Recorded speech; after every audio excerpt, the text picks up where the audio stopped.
evam das pravartidam chakram, the wheel of action or karma which has been set in motion. Na anuvartayati iha yaha.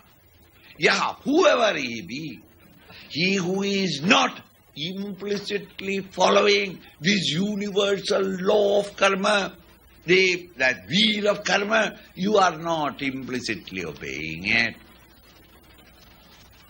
Akhayurindriya Ramaha. Why is it that he is not able to cooperate with others and work in the world outside? Because he has got his own selfish desires. Therefore, he wants only others to work for my benefit. You don't want to sink your difference and join with them. Selfish desire. Selfish desires are the expressions of your own papa, your own past. Thus, akhayu, you are full of these past inhibitions. Therefore, you are desire-ridden. Since you have got desires and mental agitations, you have to indulge in the sense organs and through the sense organs in the sense objects. Indriyarama. You become an Indriyarama, reveling in sensuality. Instead of becoming Atmarama, reveling in the Atman, the self, you cannot.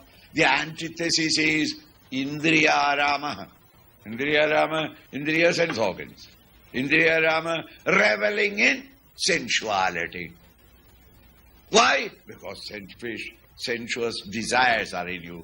Where did I get all that? From the past habits. So you have not been able to eliminate the vasanas. Therefore, you have got these sensuous vasanas, selfish desires. Selfish desires are there, therefore you are reveling in the sensuous activities of the sense organs. You are not able to withdraw the mind from the world of OET. And in that quietude of the mind, steady contemplation. You cannot practice steady contemplation. Akhayurindriya Ramaha. Mokham Partha Sajivati. Hey Partha, hey Arjuna. Such an individual, he lives in this world in vain. Why? He has evolved up to the human. This is the level where you can lift yourself into God-man state. Instead of that, you are sinking down below, living the sensuous life of any animal. Instead of evolving, such an individual is tragically devolving. He has wasted his lifetime. A wonderful chance was given to you. The doors of the heavens were opened for you. Instead of entering there, you went back to the gutters of life. Sensuality. Joys and sorrows of the world outside. You remain in the finite world of ever unbroken change.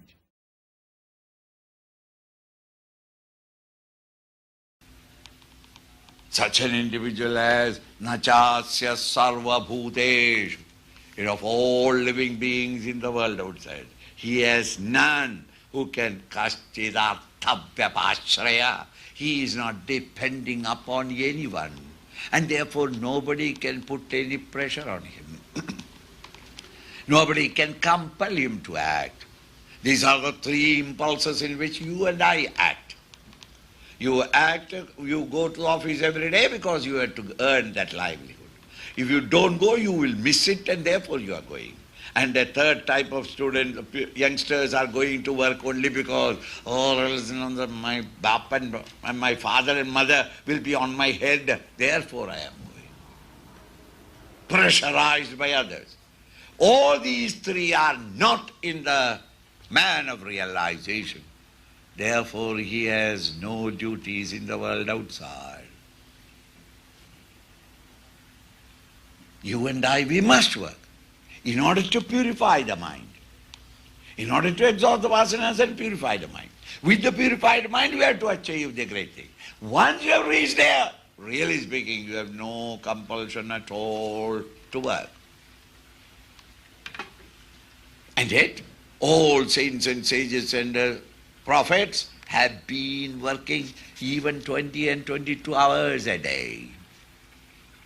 Not because they have to gain anything from it, nor the fear that I will lose something by not acting, nor is it by the compulsion of anything. These mighty masters of realization, the saints and sages, they work in the world outside. Their work in the outer world is a manifestation of their infinite love for all of us.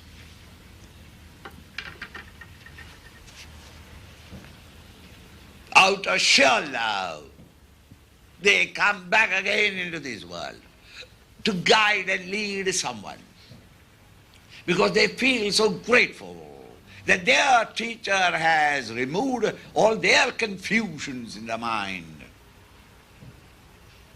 They want at least one person to reach out to that great truth as my presentation or my Guru Dakshina to my Guru. They are doing it out of their infinite love for the people, for the living beings. Or, hey Arjuna, asaktaha, without any attachment. Attachment means without ego and egocentric desires.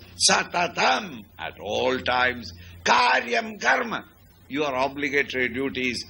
Samachara, do it as perfectly as you can. Don't somehow or other do it, because it is voluntary work, Swamiji. I sometimes go there and do it.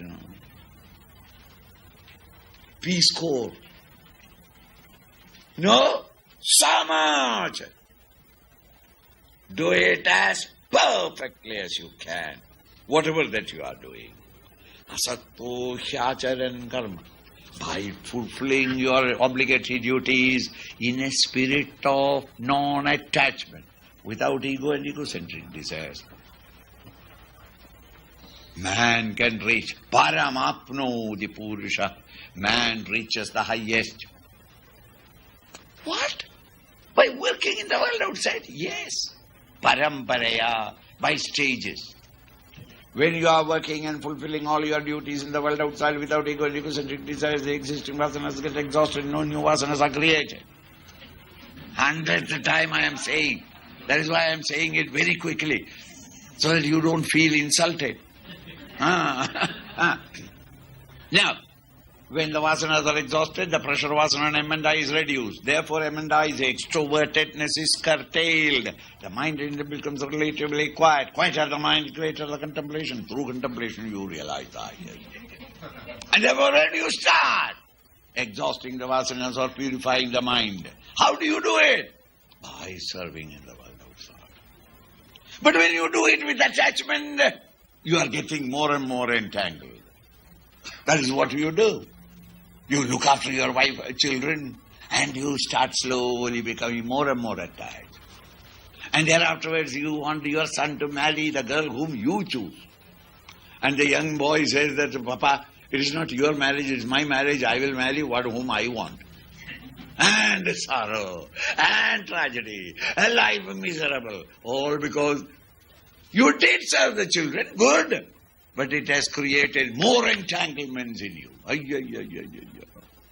Because you did it with ego and egocentric desires.